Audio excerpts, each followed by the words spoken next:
Cuphead is one of the best games of all time. Upon its release in 2017, it was an instant classic, and if you have any interest in video games whatsoever, I highly recommend you play it, if you haven't already.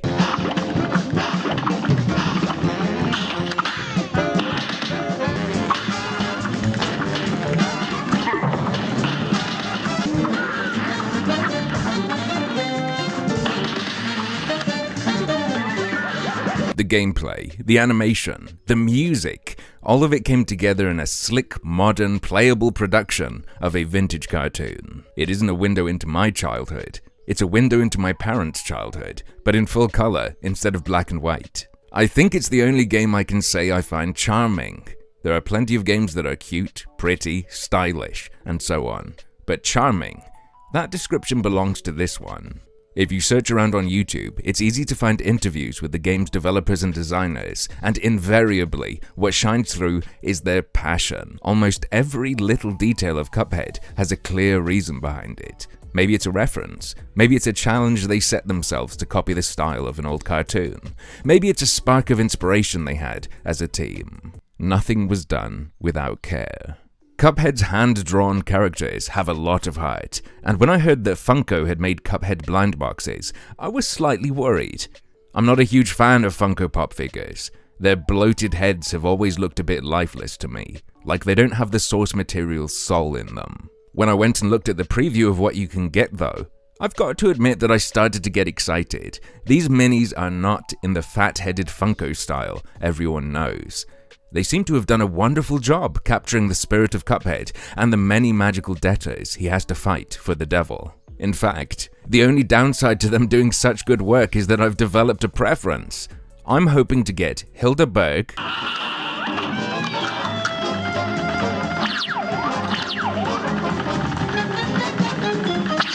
the devil,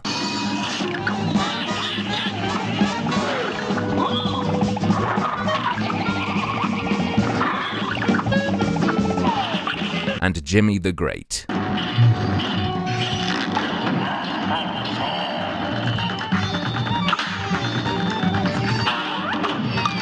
I'd have to get pretty lucky even with a whole display case to get all of these. But today we're only opening 3 boxes, so you'd better cross your fingers with me, because here we go.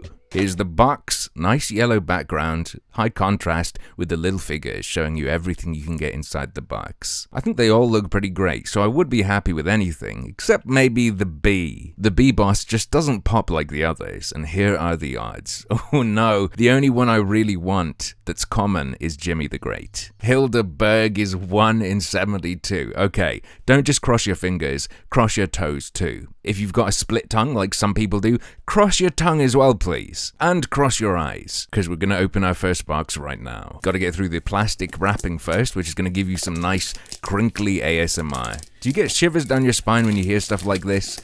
I do sometimes. I think it depends on the microphone and the exact kind of noise.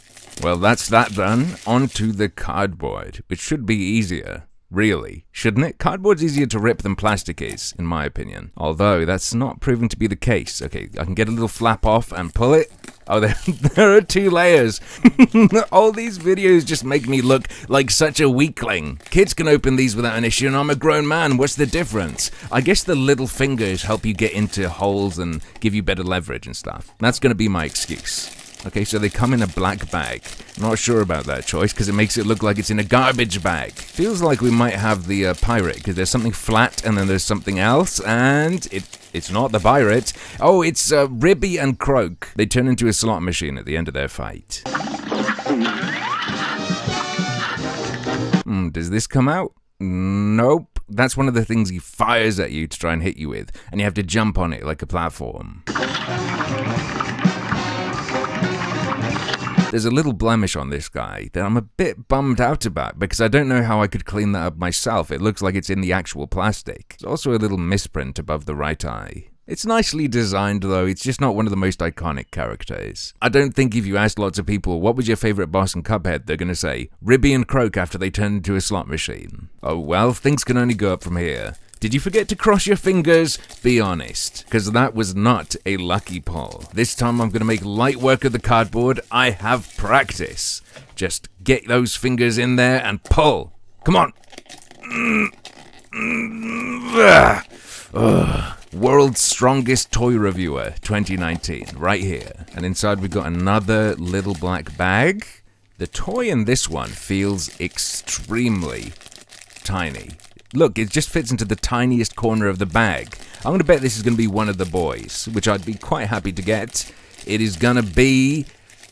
It's blue, so it's Mugman. Mugman is basically player 2. When you play Cuphead 2 players, player 1 is Cuphead, player 2 gets to be this little blue boy. But I think he's dirty. It looks like actual dirt around the rim of the cup. I wouldn't take a sip from that, ladies and gents. And the print on that eye there looks a bit scuffed. What a bummer. Overall though, I can't fault the design. Absolutely true to the game, very cute, very charming. Just a bit scuffed. You could say that makes it even more true to the game, because before release, there was a little bug that the developers talked about in an interview, where on a certain stage, Mugman would be caused to grow to the wrong size. So maybe this is based on bugged Mugman, and that's why he's got a bit of dirt, and he's got a funny eye from being stretched too large. Here's a blooper for you, ladies and gentlemen. I'm doing the voiceover separate to the opening on this one, because this first attempt did not go too well.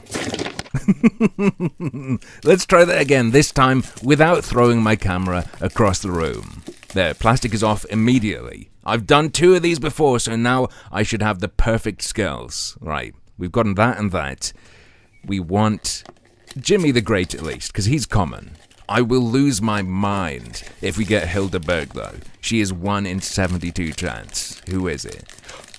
It's either the pirate or it's Jimmy the Great. It's someone standing on a platform. It has to be pirate or Jimmy. Come on, Jimmy! Come on. It's him! I see the colors! It can only be him. Yes! Oh, he looks like the guy from the game come to life. This is the best one so far. Unfortunately, he does have a bit of a scuffed finish too on the shoe. You can see the plastic underneath, sort of. He's definitely the least marred of the lot. And because he's one of the ones I wanted, maybe I can look past that a bit. You can't see it unless you really, really look. Everywhere else looks perfect, though. Slight, teeny, tiny blemish on the bottom of the carpet. But who's ever going to see that? Really pleased I got this guy. I think he's going to sit on my desk next to me. His expression is just perfect. I'm going to feel like he's encouraging me to do evil things online. Yes, post that meme, as he puffs on his pipe. And here they all are together. Slight cosmetic flaws aside, they are a pretty handsome trio. So we only got one of the ones I wanted the most. That's to be expected. The other 2 I was hankering for are a bit rarer. I'm pretty pleased with Mugman and Ribby and Croak regardless. At a distance at least. As you saw, there are some little flaws that I'm disappointed with. These little boxes are not cheap for what you get. As a desk toy they're fine, but as a collector's item, I'm not sure they make the grade. Let me put it this way. I give them 10 out of 10 for design, but 7 out of 10 for execution, which is such a shame. These little guys had the potential to be my favorite collectible toys of all time, but they just fell short due to some minor quality control issues. I am aware though that my standards are set extra high because I'm such a big fan of Cuphead. Are you as picky as I am? Let me know in the comments if you care about little blemishes like this, or if it's not a big deal and just something you accept happens. Maybe you think I'm being far too picky. Let me know. I think maybe if it was a different toy and not Cuphead, I wouldn't mind so much. Perhaps I've been spoiled by the game. Everything in it is so perfectly polished that I expect anything associated with it to be perfectly polished as well, when that's just not how things work. Maybe the best question to ask is, would I buy any more of these? Unfortunately, that's kind of hard to answer as I think about it. I would love to have some of the other figures too, but what if I got something like Hildeberg, super rare, one of the ones I think looks really cool, and it had a big old scratch on it, or the plastic was warped? That would be such a big bummer that maybe it's not worth risking that happening. While it's exciting to get a surprise every time you open a blind bag or a blind box, there is another downside to that besides potentially getting duplicates or something you don't really want. You also don't know the quality of what you're going to open until you've opened it. With cheaper blind bags, who cares? Little misprint, little blemish. You only spent £1 or £2 on it. When you're spending nearly £10 a box like I did on these, it's not really acceptable. Anyway, that's all until next Friday. Thanks for watching. And in the meantime, don't forget to like, subscribe, and have a nice day.